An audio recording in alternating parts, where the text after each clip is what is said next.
try to engage in some warm pleasantries. He gave them robust data that showed that these small gestures created more trust between clients and caseworkers.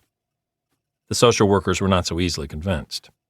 Their managers were counting on them to deliver a certain number of cases every week, with all the questions and issues properly addressed.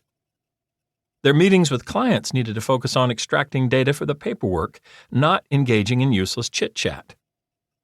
The professor tried to convince them otherwise, but the caseworkers remained skeptical. They were worried they would never get their real work done. It occurred to the professor that he had failed to convince the people working in social work of the value of being social. I share these stories to help you understand the importance of learning how to pay attention to our human world. In each one, highly skilled professionals miss seeing the most important aspects of the context they are working in and on. As a result, they flounder and fail without understanding why. Their efforts never actually create any meaningful change. They simply don't know how to discern what matters.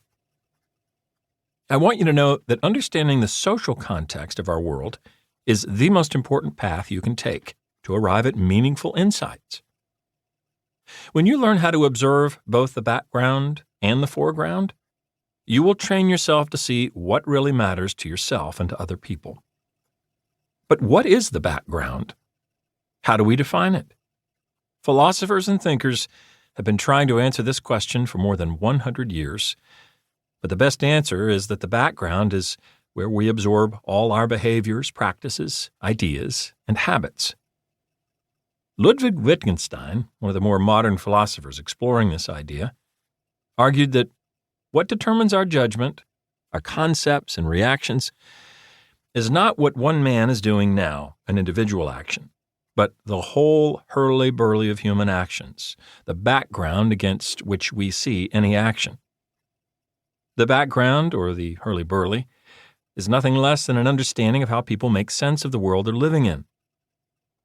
It is the patterns and structures of behavior that guide our everyday actions and decisions, which are so familiar to the people absorbed in them that they never even pay attention to them. If a fish were a philosopher, it would describe this background, the hurly-burly, as water.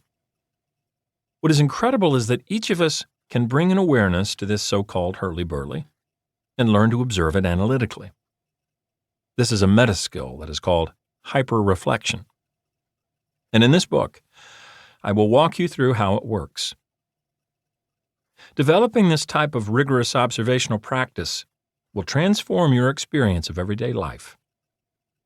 Whether you are designing megacities or metaverses, dealing with your constituents or trying to make a deal with your colleagues, navigating the climate crisis, or simply trying to navigate your children's schooling, you will be more successful if you take the time to learn how to see and understand this background, the whole hurly-burly, of human action. This kind of direct observation does not rely on models, theories, or any other abstract layer over our experience. And that is why it is the most accurate way to understand how and why we humans do what we do. Most people don't even take the time to acknowledge that the background is there. This is unfortunate, for when you learn to see that it exists, it gives you a secret power of understanding. The richest reality is revealed, and you start paying attention to what is most relevant. In this book, I will show you how to cultivate this power and use it to solve challenges, both big and small. It all begins with looking. Don't think. Look. How to look. I spend most of my professional life looking and listening. More than 2 decades ago, I co-founded a company called Red Associates because I wanted to connect our group of social science researchers trained in disciplines like anthropology, sociology, and philosophy with organizations that needed highly skilled observers. I could see that leaders of some of the world's most powerful companies were often woefully disconnected from the people they served. Without really understanding how to truly observe, they had become unmoored, relying too much on the abstractions of quantitative analysis.